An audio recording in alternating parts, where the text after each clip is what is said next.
Vous êtes unique, votre style le dit.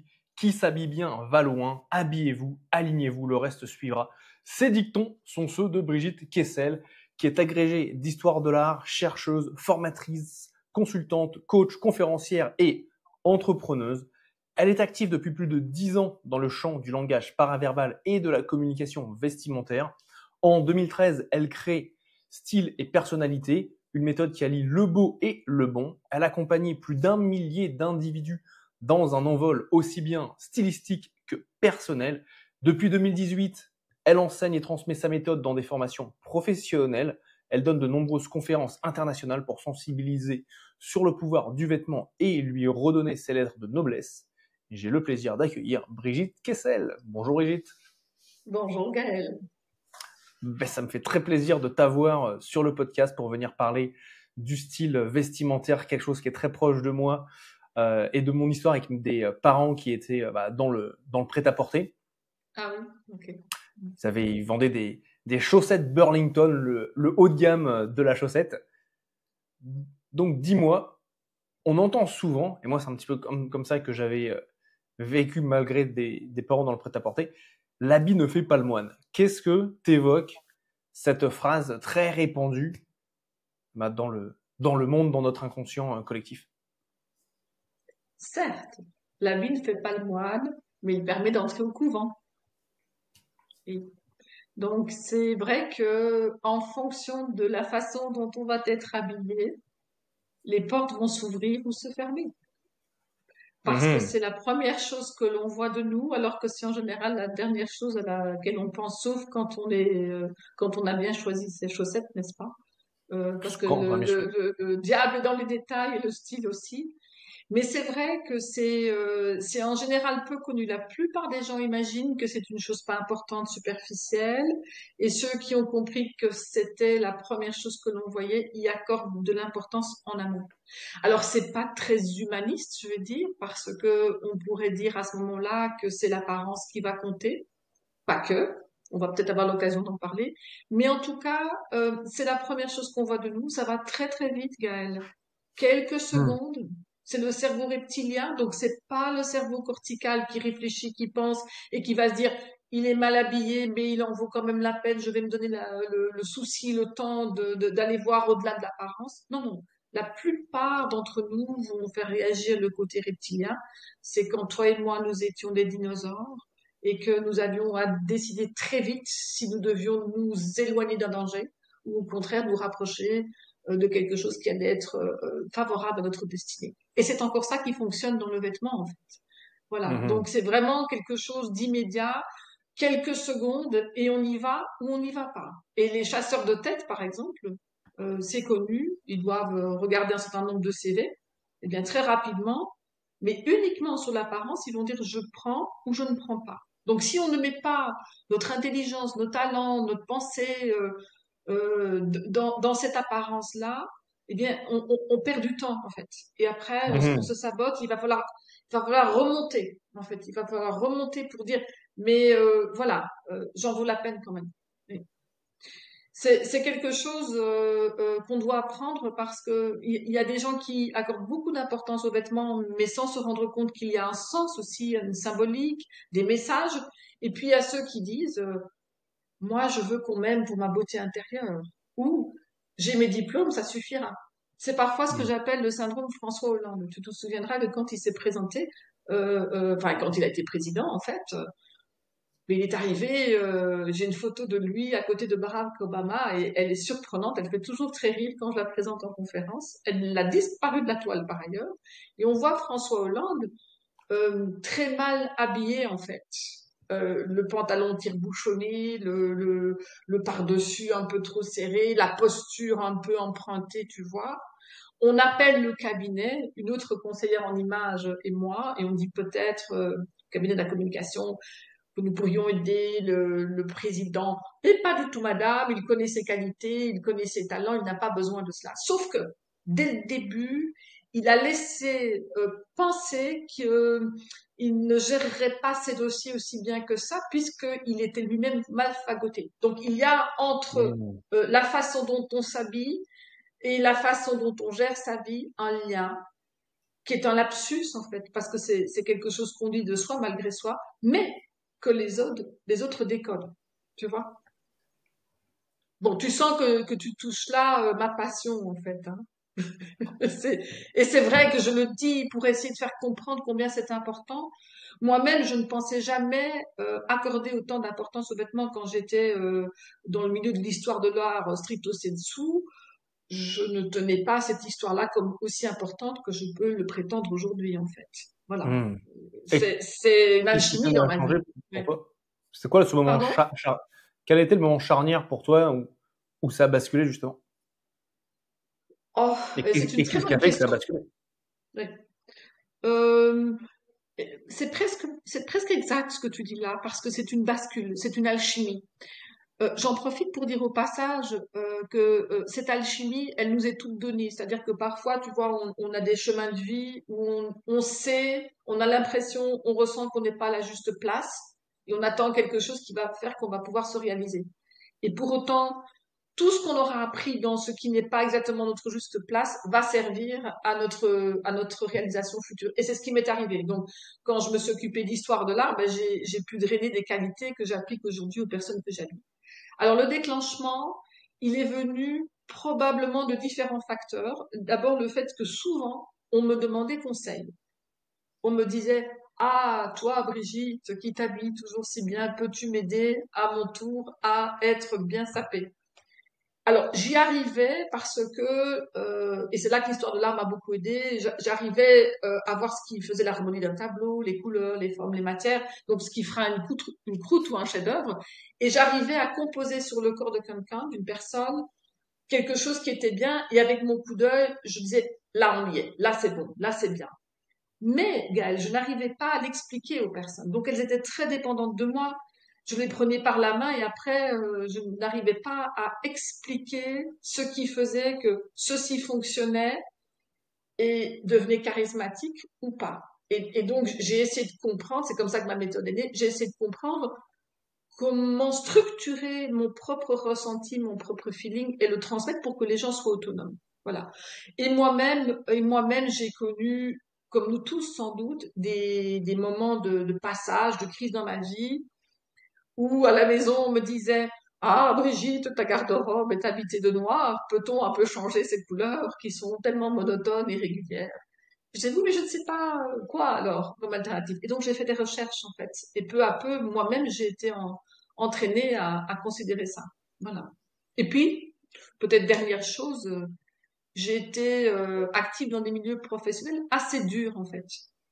Assez durs où il y avait des codes vestimentaires, mais je me rendais compte que puisque moi j'accordais beaucoup d'importance à ce vêtement, je me rendais compte que non seulement ça m'habillait, mais ça me protégeait, ça me structurait. Et je remarquais qu'il y avait dans la perception de l'autre, ça se voit dans le regard, dans la façon dont les gens te regardent, je voyais que la façon dont on me regardait euh, amenait un respect, une considération, une distance, et moi-même j'étais consciente. Je me sapais pour m'armer en fait et tenir bon dans des contextes professionnels assez difficiles pour ne pas dire plus. Voilà. D'accord. Et c'est quoi que tu entends par des contextes professionnels plus difficiles? C'est quoi mon Qu'est-ce que c'est pour toi quand tu parles de contexte pour qu'on comprenne bien ce que alors tu veux dire par des contextes difficiles? alors ce sont des contextes dans lesquels des choses sont à l'œuvre et ne sont pas dites. Ok. Donc ça veut dire que bon c'est certainement d'actualité. Il n'y a pas de transparence en fait. Et avec des compétitions internes très fortes et des productions matérielles ou intellectuelles extrêmement importantes. Et donc, j'étais parfois amenée à gérer, pour le dire par exemple clairement ici, des réunions avec des stakeholders qui étaient très pas en accord les uns avec les autres. Et il fallait que je gouverne ces réunions sans imposer mon opinion. Et donc, voilà, c'est Mhm. comme, si tu veux, j'avais le sentiment d'être comme un gladiateur dans l'arène. Et j'y allais. Et je montais sur scène. C'était tout un rituel. C'était tout un rituel avant de monter. La vie, ce n'est que ça, en fait. C'est un grand jeu dans lequel, voilà, on doit monter, comprendre ce qui se passe et prendre sa place, en fait. Et ça faisait partie de ça. Ouais.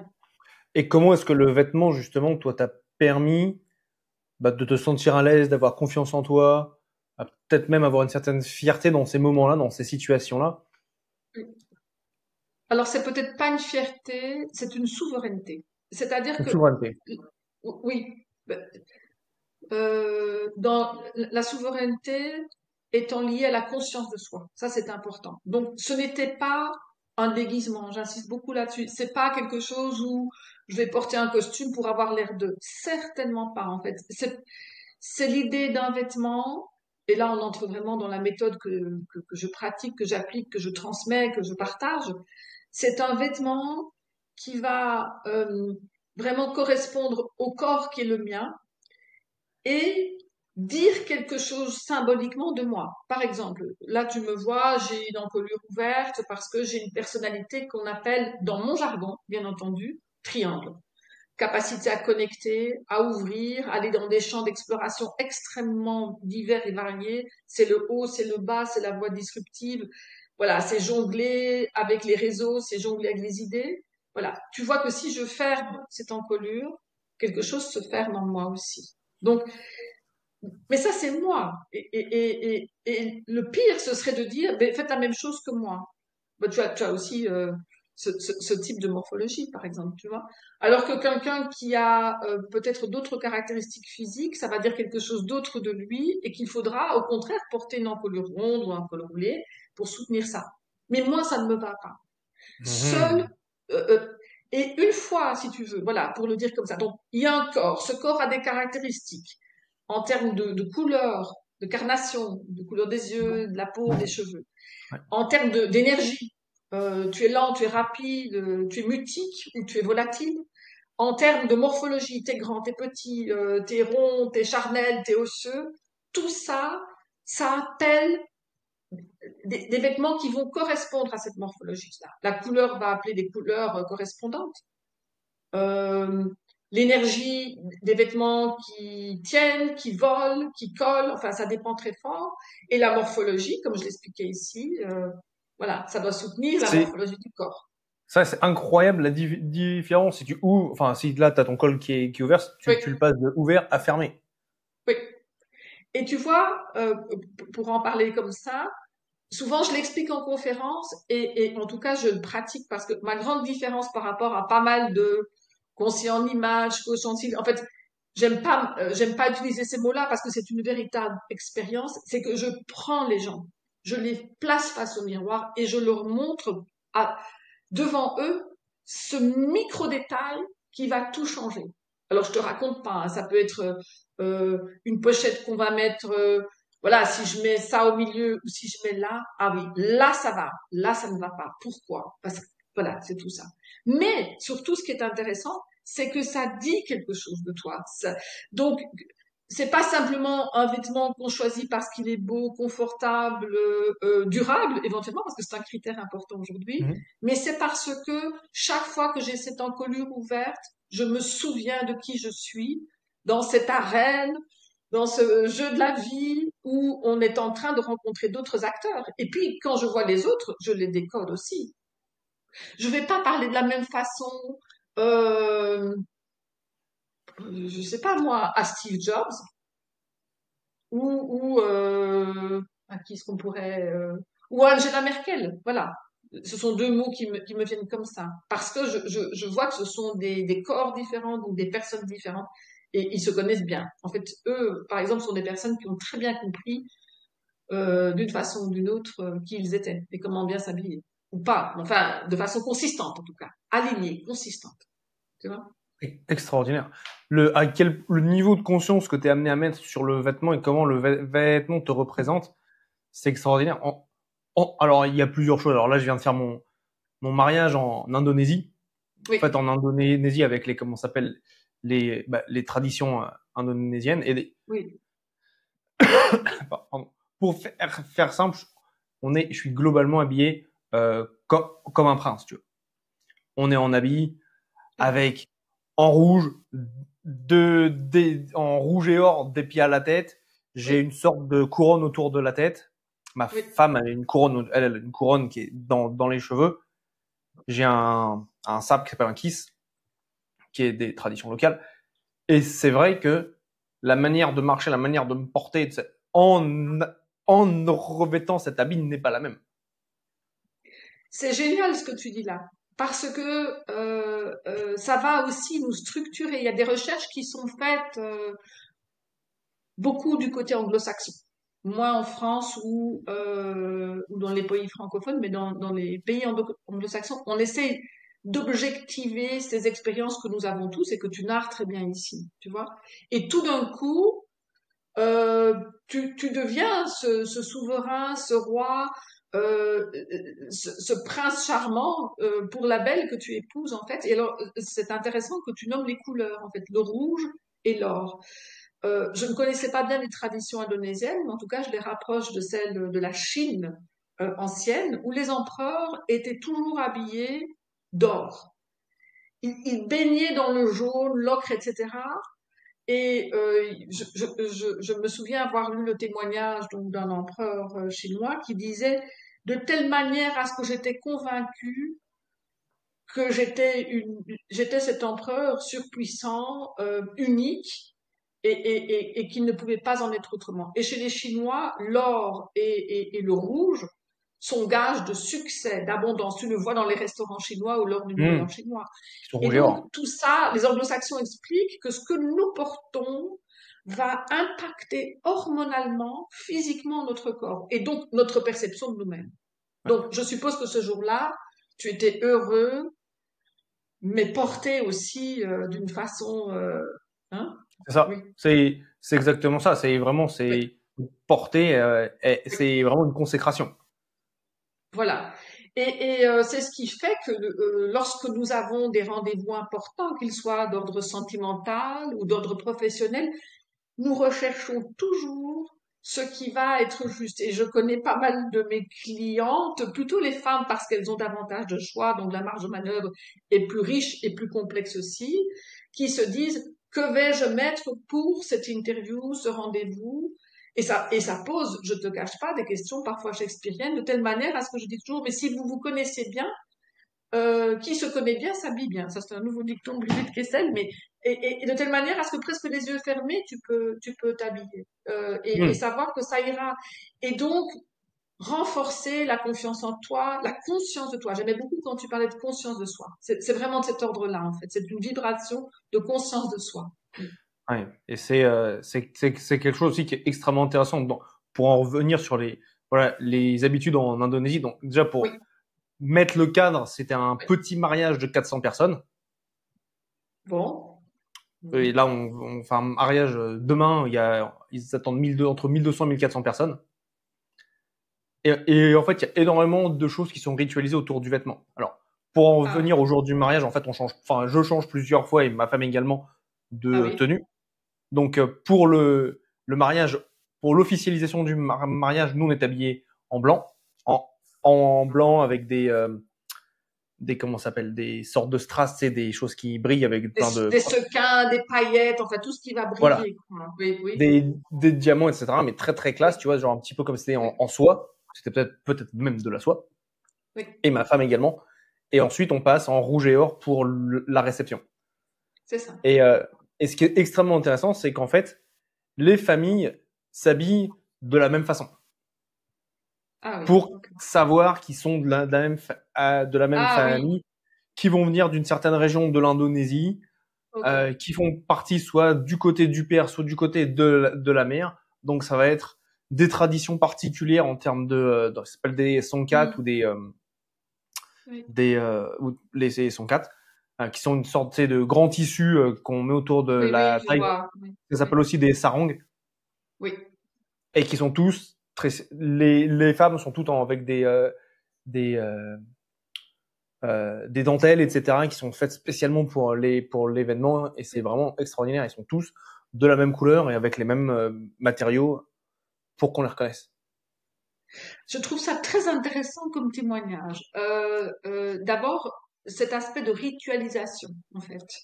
C'est-à-dire que c'est pas toi qui portes le vêtement, c'est le vêtement qui te porte. C'est un geste, c'est quelque chose qui va accompagner ta présence en fait.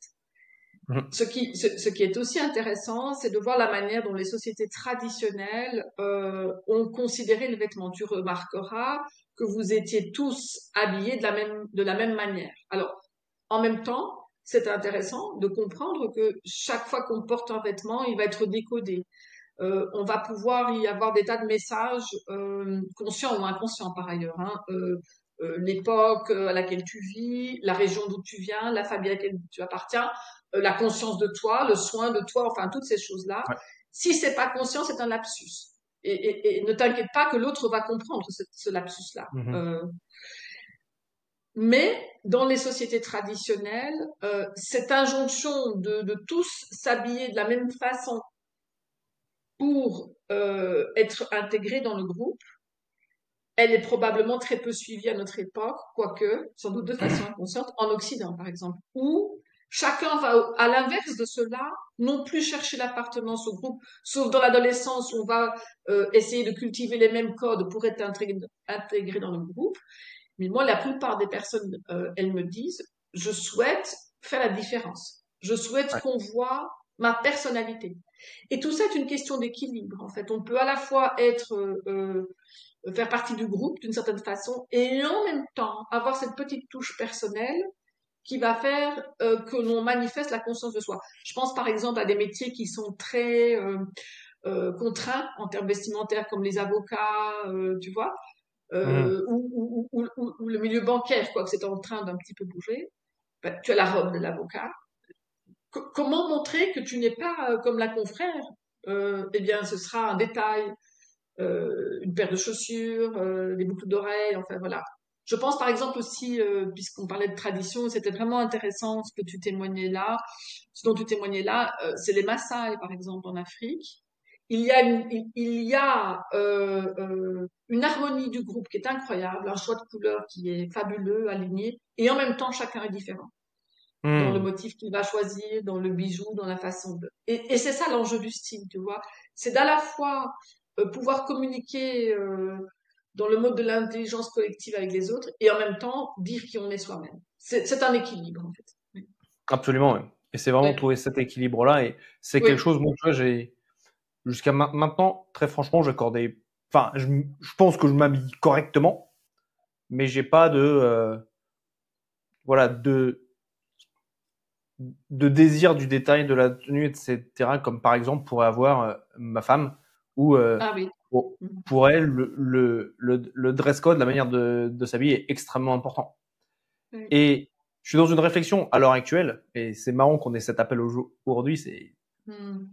timing divin, c'est Oui. que je veux dire, comment, au-delà de l'aspect spirituel et connecté, qui est très Mhm. intéressant d'être dans le subtil, dans le monde de l'invisible, etc., comment me représenter moi dans le monde matériel? Mais en Et t'habillant, c'est le lien entre les deux, en fait. exactement, Oui, c'est là où oui, j'en viens. Tu as oui. tout à fait raison. C'est comment l'habiller est amené à démontrer qui je suis, ma manière Mhm. de faire, de réfléchir, de penser, Oui, oui, etc., etc. Comme ce que tu expliquais juste avant, avec soit j'ai un oui, col ouvert qui démontre une forme, je dirais, de connexion et d'ouverture, oui, ou un col fermé qui est plus, enfin, qui met, enfin, selon moi, des oui. distances immédiatement. Oui et non. C'est-à-dire que chez moi, ça mettrait une distance, mais peut-être pas Oui, chez toi. Parce que d'accord. tu vois déjà dans notre rayonnement coloré, nous sommes très différents, Gaël, toi et moi. Et c'est très bien. Ça peut être intéressant pour les autres de voir que l'un à côté de l'autre, nous sommes, il y a des points communs, c'est sans doute l'ouverture, mais il y a des points de différenciation, et c'est ainsi que nous brodons des connexions ou pas. Alors, je trouvais très intéressant ce que tu amenais au niveau du visible et de l'invisible, parce que c'est vrai, moi je compare souvent les êtres qu'on habille à des icebergs, tu vois. C'est-à-dire, Mhm. dans l'iceberg, tu as la partie immergée qui est sous l'eau, c'est ton histoire, tes talents, tes désirs, ta mission de vie. c'est la partie invisible en fait, mais elle est palpable. On le sent dans ton énergie, tu vois. Mhm. Cette sensibilité, cette intelligence qui est la tienne. Et dans la partie visible, donc émergée, qui est au-dessus, c'est le vêtement. Si ce n'est pas aligné, si la forme n'est pas alignée au fond, c'est de l'imposture et du déguisement. Mhm. Donc, on va pas choisir par rapport à la mode. Tiens, cette année-ci, tu vas porter une petite robe léopard. Mais non, si ça ne te va pas, si ce n'est pas toi, c'est pas la peine parce que on va sentir dans cette faille, les Anglais appellent ce mot discrepancy, donc dans ce gouffre entre ton corps et ton vêtement, on va sentir quelque chose qui est pas juste. Et là, c'est la faille. Là, c'est l'endroit où on va se dire, il y a quelque chose qui cloche. On ne peut pas toujours l'expliquer, mais c'est ton feeling qui va faire que tu vas te rendre compte qu'il y a quelque chose qui n'est pas aligné et tu vas te méfier. Et tu vas pas écouter Mhm. la personne dans ce qu'elle dit, tu vas commencer à te demander, mais qu'est-ce qui ne va pas? Et l'attention va être attirée non pas vers ta congruence incontournable, charismatique, posée, consciente, mais par cette faille entre ce que tu montres et ce que tu dis. Et ça va très vite, hein, évidemment. Puis bon, évidemment, tu parlais de timing divin. Moi, je suis d'accord avec toi qu'on est de plus en plus amené à se poser ces questions parce que le monde change très vite aujourd'hui. L'image est devenue férocement prioritaire. Hein. Mhm. Et Toi, ça, toi, c'est toi qui fais beaucoup de choses dans des univers divers et variés de l'entrepreneuriat, tu l'observes comme moi, n'est-ce pas? Oui. c'est ça, ouais. En fait, c'est de plus en plus important et c'est quelque chose, en fait, que je suis amené à travailler avec mes clients. C'est pour ça que Oui, c'est ce que j'appelle le différenciateur inné. C'est de les autoriser à exprimer qui sont pleinement, en fait. oui, Parce que très souvent, il y a eu l'école, il y a eu la société, il y a eu la famille qui mettent des chapes de plomb sur les personnes parce que quand on est enfant, on nous dit bouge pas, reste assis, parle pas trop. La famille, elle nous dit prends pas de risques. La société, elle nous met dans des cases, faut pas en sortir, etc. Et c'est tout un travail pour que eux s'autorisent à dire bah non, en fait, moi, c'est ça que je veux vraiment faire. oui, C'est ça que je suis vraiment. Et ça, je pense que c'est un travail, je dirais, d'une vie d'aller chercher les différentes couches de OK, où est-ce que je suis, comment est-ce que je peux l'exprimer? Parce qu'il y a le comprendre et ensuite il y a l'exprimer. Ça, c'est deux choses qui sont complètement différentes. Enfin, c'est vraiment deux étapes extrêmement importantes et il y a des personnes oui, qui le comprennent mais qui ne l'expriment pas. oui. Et il y en a qui s'expriment, mais qui s'expriment sur ce qu'ils ont vu à gauche à droite et pas sur qui ils sont vraiment. Oui, oui, et je te rejoins complètement sur ce diagnostic qui est vraiment, je pense, très typique de notre époque, en fait, où l'injonction d'être comment les autres l'ont souhaité est en train de complètement s'effondrer. Et c'est cette connaissance de nous qui nous permet de tenir bon, de traverser quoi qu'il arrive aujourd'hui, parce que les challenges sont multiples, nombreux et assez actifs. On est tous le résultat de programmation, d'idées sur soi. Et je te rejoins aussi sur ce constat qu'il ne suffit pas de le voir et de le comprendre pour l'agir et l'exprimer. Et c'est parfois, par exemple, tu vois, moi je fais des décodages vraiment presque médiumniques sur la personne quand elle vient. Je lui montre, je lui fais voir avec mes yeux, puisque c'est très difficile de se voir soi-même, l'endroit où elle porte ses croyances, ses programmations, ses charges sociétales et éducationnelles, et où en fait elle est en contradiction avec ce qu'elle souhaite consciemment. Parce que en réalité, on peut avoir des désirs profonds. Par exemple dire, on est dans l'entrepreneuriat ici, l'entrepreneuriat sensible, conscient, et on va dire, je souhaite réussir, je souhaite prendre ma place. Et en même temps, dans un lapsus vestimentaire cruel pour la personne qui va faire qu'elle ne va pas activer ce désir conscient, il y a quelque chose dans son apparence qui dit l'inverse et qu'elle porte comme le résidu d'une croyance ancienne, mais qui est encore là, tu vois. Hmm. Et c'est pour ça que parfois, alors ça, ce sont des petits miracles, euh, simplement en ajustant le vêtement, d'abord je le vois toujours dans le regard de la personne, quand elle se voit avec un vêtement qui lui correspond parfaitement, il y a un déclic dans le regard. Ça, Hmm. c'est toujours merveilleux et très émouvant. Je vois que la personne se voit dans son essence primordial dans sa source innée. Et quand on change ce vêtement et qu'on l'aligne déjà en fonction de cette essence naturelle, il y a des choses qui bougent parce que le conscient et l'inconscient sont alignés. Et ça, c'est redoutable. Je t'assure que... Alors, je ne promets jamais parce que chaque rencontre est vraiment tellement une aventure, en fait. Tu peux avoir une méthode et la rencontre, c'est un mystère que je ne peux pas calculer. Ce n'est pas de l'intelligence artificielle, pour le coup, tu vois. Il y a une méthode, mais il y a la grâce, le mystère de la rencontre. Et je vois parfois des destinées vraiment changer, j'ai presque envie de dire, du jour au lendemain. Tout d'un coup, on me dit, ah, je viens de rencontrer quelqu'un et le voyou qui était là avant dans ma vie s'est oublié. Ou tout d'un coup, c'est fou, mes clients, ils arrivent et c'est tellement plus facile, tellement plus fluide. Parce que tu laisses une signature régulière de la conscience de toi. Et donc, on le sait aujourd'hui, on attire qui, pas ce qu'on veut, mais ce qu'on vibre. Voilà, tout simplement. Ça, c'est clair. Ouais. Je savais pas que tu travaillais sur ce niveau-là avec tes clients. Et je trouve ça extra. Enfin, je te rejoins complètement. Je le comprends très très bien. Ça fait. Tu vois, hein? Oui, tu vois ça. Ouais, ouais. Mais mes clients vivent quelque chose de similaire. En fait, ils me disent qu'ils ont des révélations. Oui. Alors, la révélation, c'est comme la grâce, c'est quelque chose que tu ne commandes pas, mais c'est quelque chose qui se place là, voilà, dans le cadeau, dans la rencontre, dans l'énergie, etc. Bon, tu es certainement comme moi au service vraiment de celui qui vient vers nous pour demander quelque chose. Et tu mets tout ce que tu peux avec ton corps, ton cœur, ta connaissance, ta pratique pour parce que c'est une joie immense en fait de voir quelqu'un se révéler à soi-même. C'est Goethe qui le disait, je le paraphrase de façon maladroite sans doute, qui disait rien n'est une plus grande joie que de voir une grande âme s'ouvrir devant toi. Et c'est vraiment le cas. Ça, c'est clair. C'est quelque chose à chaque fois, ça me donne des frissons après des années. Ça continue à me Oui, donner des frissons à chaque fois. voilà, oui.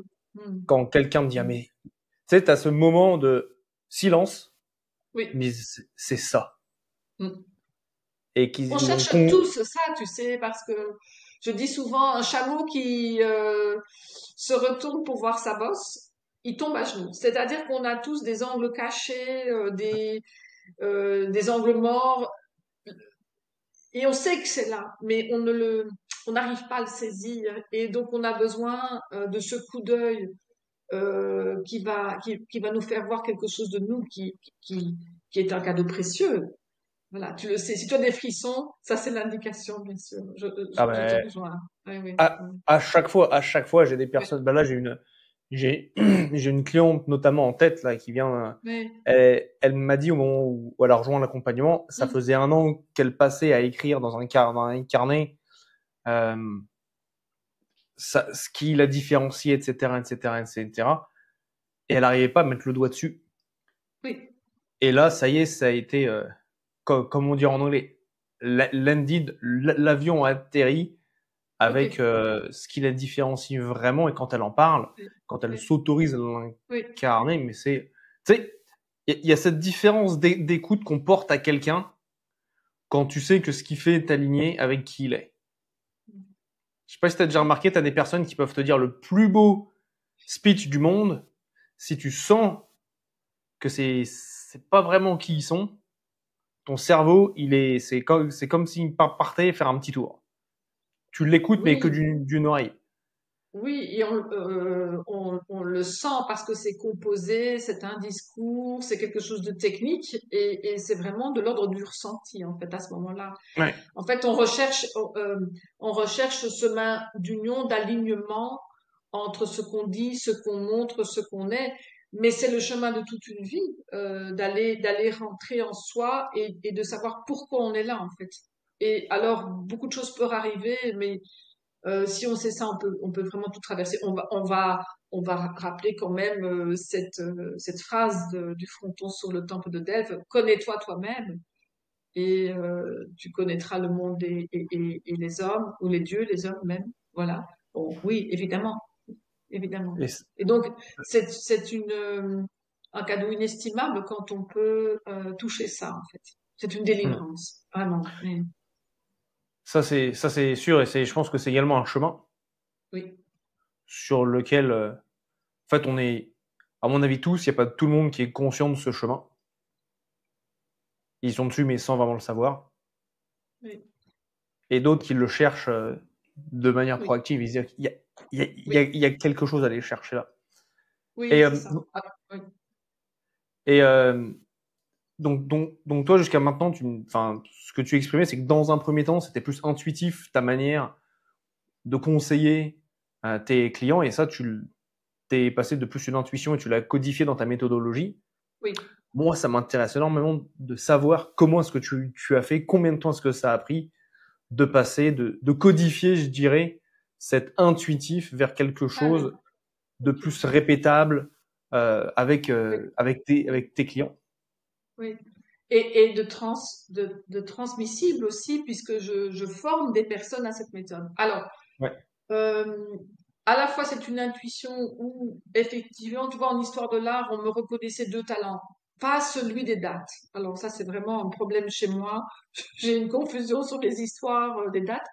Par contre, la capacité justement à trouver l'harmonie d'un tableau, qu'est-ce qui fait que là, il y a quelque chose qui nous touche profondément et qui fait que nous sommes beaucoup à être attirés par cette œuvre ou pas du tout. Et en même temps, la transmission de messages invisibles dans une œuvre d'art, ce qui était presque obligatoire dans le passé, puisque la plupart des œuvres étaient des œuvres de commande et que l'artiste devait, de façon subliminale, faire passer quelque chose qu'on ne lui avait pas demandé, mais qui lui appartenait à son propre ADN et qu'il avait envie de faire passer.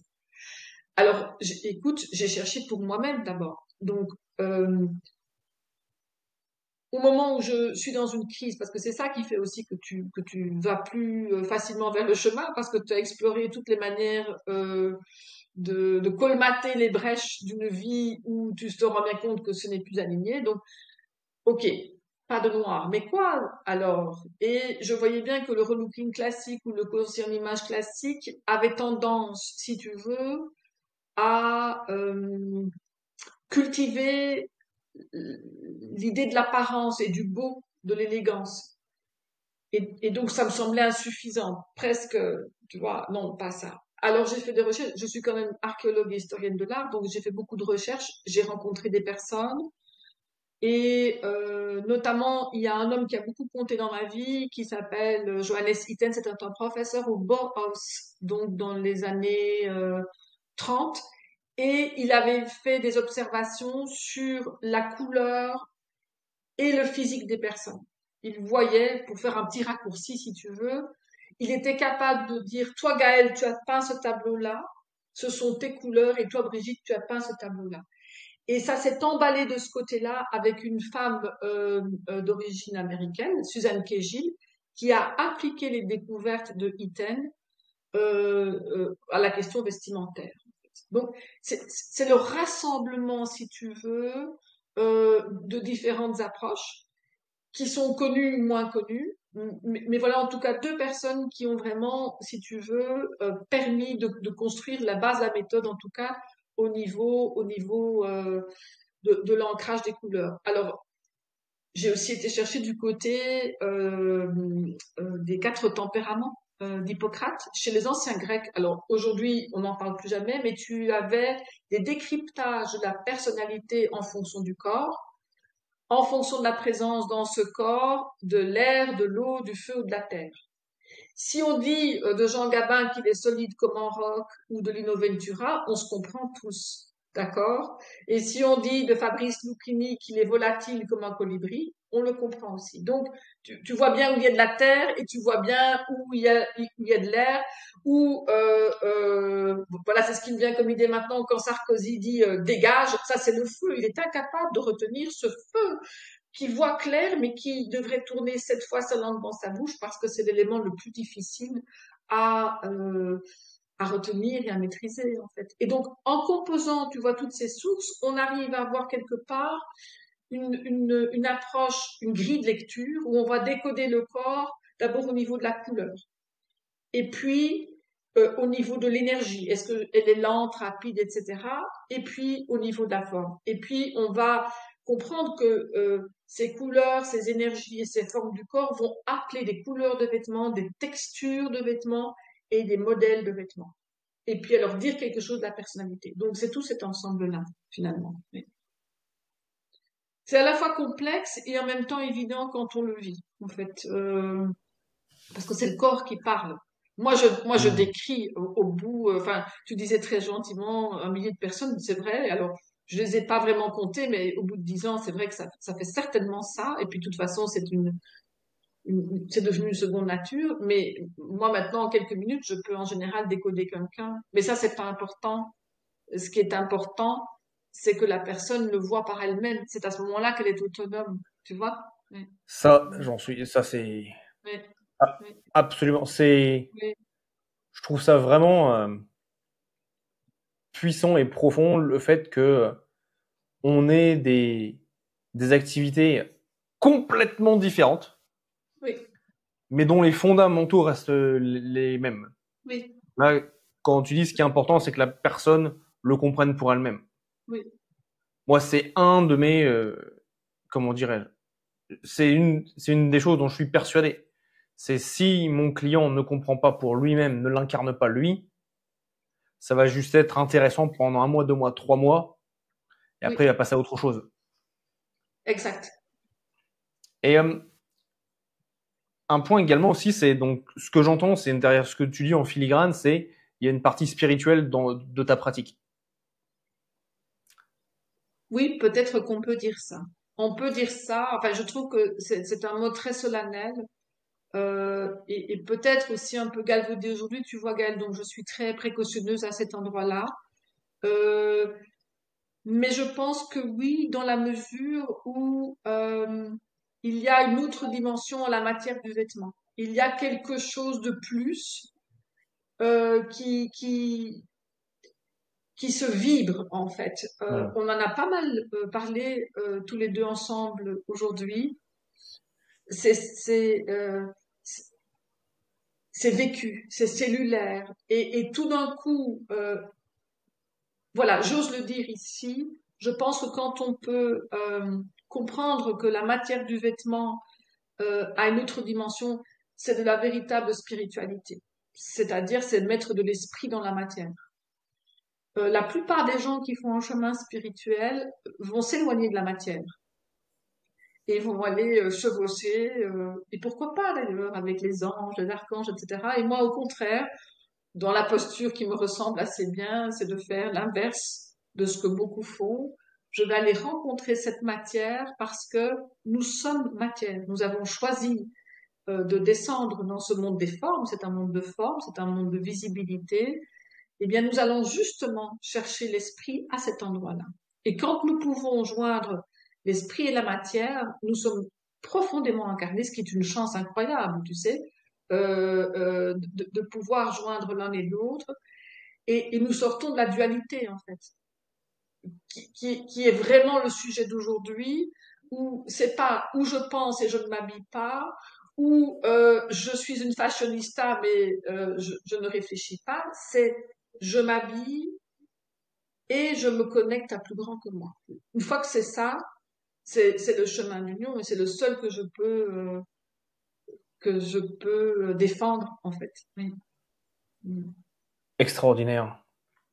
Et ce qui m'intrigue, c'est comment est-ce que ça, toi, tu es amené à le traduire dans ton marketing, dans ta communication, au niveau de Ah, ton entreprise. Parce que ça, on l'a pas encore oui, nommé, mais ça, c'est un différenciateur oui, énorme par rapport à toutes les personnes qui font, enfin, qui travaillent dans le vestimentaire oui. et, et dans l'habit.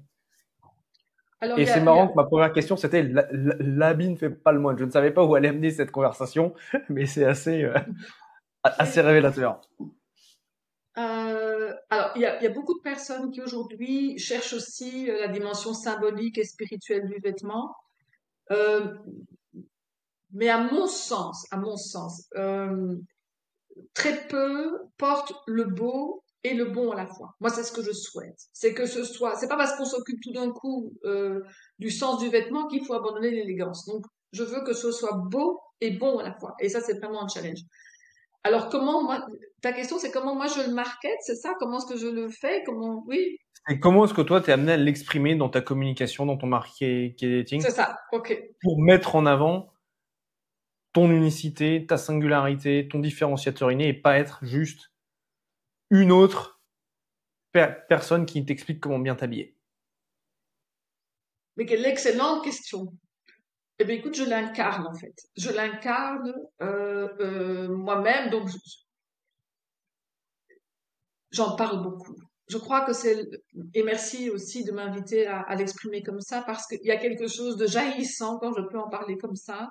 Euh, bon, je suis présente sur les réseaux sociaux, je fais beaucoup, beaucoup de conférences parce que c'est à cet endroit-là que quelque chose se passe entre les autres qui pressentent et moi qui ai déjà exploré. Voilà, c'est comme ça.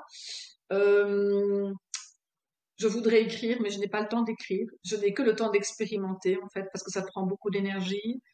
Et je le diffuse. Et c'est vrai que en réalité, euh, je suis parfois étonnée parce que les gens, si tu veux, viennent chez moi et puis voilà, ils savent, ils ne reviennent pas nécessairement régulièrement. Une fois que la reconnexion entre le corps, l'esprit et l'âme est faite, ben voilà, ils ont la ligne de conduite. Mais Gaël, et c'est ça la merveille, ce sont mes clients qui sont mes meilleurs ambassadeurs. Transformés eux-mêmes, ils constatent souvent immédiatement un changement du regard de eux-mêmes sur eux-mêmes et des autres sur eux. Et ils vont faire cet effet de boule de neige qui fait que parfois des années après, quelqu'un me dit on m'a parlé de vous et j'ai souhaité avoir le même résultat que ma copine chez qui ça a fait des merveilles. Dites-moi comment. Alors je dis venez, je vais vous montrer parce que ce qui est bon pour elle n'est pas bon pour vous. Et ce qui est bon pour vous, vous allez en faire un chemin que vous allez décliner dans le fond et la forme sur tous les aspects de votre vie, votre vêtement, votre carte de visite, votre site internet si vous êtes entrepreneur, etc. Donc voilà, c'est comme ça que je fais en fait. J'aime beaucoup parler du vêtement, beaucoup, beaucoup, et échanger en fait. Donc, c'est du bouche à oreille. Oui, C'est également faire par l'intermédiaire de tes conférences et c'est également incarner, c'est oui, montrer le chemin et les personnes pour qui résonnent avec sont amenées oui. à te suivre Et derrière. aussi, si je peux encore dire ça, tu vois, je m'intéresse beaucoup aux autres, en fait. J'ai beaucoup d'empathie, de bienveillance et de curiosité pour tous nos confrères et consoeurs qui sont sur cette terre, en train de vivre la même chose. Donc, quand je rencontre quelqu'un, si on me demande quelque chose, je le partage aussi, parce que moi, je l'ai reçu. Je l'ai reçu. Je me souviens toujours, c'était dans un musée à Villeneuve-d'Ascq. J'avais souhaité aller là, ce musée que je ne connaissais pas. En tant qu'historienne de l'art, ça faisait des fois mon agenda des musées. Et je rentre dans ce musée et un des gardiens du musée me regarde et dit quelque chose de moi que j'avais cherché toute ma vie, Gaëlle, toute ma vie. Et cet homme d'une simplicité remarquable me donne, comme toi tu le fais certainement aux personnes que tu accompagnes, il me donne la clé. Donc voilà. Et puis alors j'ai un site internet, j'ai les réseaux sociaux, comme tout un chacun qui doit aller vers sa visibilité. Ça c'est sûr. Et puis qu'on mettra d'ailleurs les liens Oui, dans oui. la description du podcast pour que les personnes puissent te retrouver. Je pense que c'est vraiment Mm. intéressant cette vision, cette approche que toi tu as et que tu apportes du vêtement et comment est-ce que tu fais ce lien entre le bon et le beau, le, le subtil et l'incarné, le matériel Mm. et arriver à lier les deux. Euh, En général, j'ai une question qui est de dire quel est selon toi ton différenciateur inné, mais là, il y a quelque chose, je pense qu'on en a parlé depuis 45 minutes là, donc on en est en plein dedans. Euh, Dans le podcast, on a une tradition, Brigitte, Mm. c'est lié avec ma mission. Donc la Oui, mission donc, de mon entreprise et même pour moi, c'est de connecter l'humanité oui, en révélant son potentiel. oui, Donc là, aujourd'hui, on a révélé ton potentiel. oui. Et maintenant, sur la partie de connecter l'humanité, c'est de continuer cette chaîne de connexion avec voilà des personnes inspirantes comme toi. Toi, c'est Caroline Bachot qui nous avait mis en Oui. contact. Donc, merci Caroline si tu nous écoutes sur ce podcast. Donc, ma question est qui aimerais-tu voir interviewer sur ce podcast pour qu'on Mm. aille mettre en avant son différenciateur inné, ce qui va le différencier des autres de son industrie, de son domaine. Ok. Eh bien, si ça n'avait pas été toi l'intervieweur, je t'aurais recommandé. Parce que je tenais à Merci. te remercier pour la qualité, la pertinence, la finesse de tes questions qui font que j'ai passé un excellent moment à t'accompagner. Ça me permet, tu vois, de faire jaillir des choses qui sont parfois là dans des tiroirs et tu les as mises à jour. Merci beaucoup, Gaëlle. Vraiment, c'est très agréable de ce partage avec toi. Je le retiens dans mon cœur. Je voudrais à mon tour te présenter un homme qui a beaucoup compté pour moi, qui s'appelle Xavier Éloi. Il est belge, mais il travaille beaucoup en France, si je me souviens bien du côté de Bordeaux. Je l'ai rencontré il y a quelques années à Paris et il m'a introduit dans l'académie du coaching, dont il était le président à l'époque. Et cet homme, donc il est coach et il travaille très fort sur la question que toi tu appelles le différenciateur inné, mais il va aller chercher ce que lui appelle la clé de voûte, c'est-à-dire ce qui fait la différence. C'est un homme, mais avec une âme très féminine. Et je trouve que cette approche est intéressante. Il est à la fois très doux et très bousculant, et il a cette dimension que nous avons tous les deux, d'être à la fois dans le concret et dans l'esprit. Et certainement, comme toutes les personnes qui nous écoutent et qui nous voient, je pense qu'il peut nous apporter beaucoup. Voilà. Merci bien. Xavier, si nous écoute, c'est avec plaisir de t'avoir sur le podcast. On pourra en parler hors antenne. Oui, oui, Euh, oui.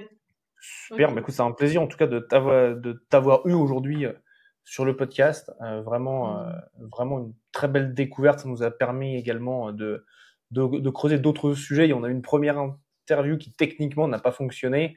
Donc on l'a refaite aujourd'hui. Je pense qu'on allait vraiment creuser dans des sujets, Oui. je dirais, encore plus profonds.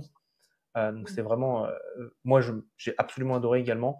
Merci Euh, infiniment, Gaëlle, parce que c'était un excellent moment pour ne pas dire plus. Oui, merci. Oui. Merci, merci. Et si tu avais un mot de la fin que tu souhaiterais laisser aux personnes qui nous écoutent, qu'est-ce que tu aimerais leur dire?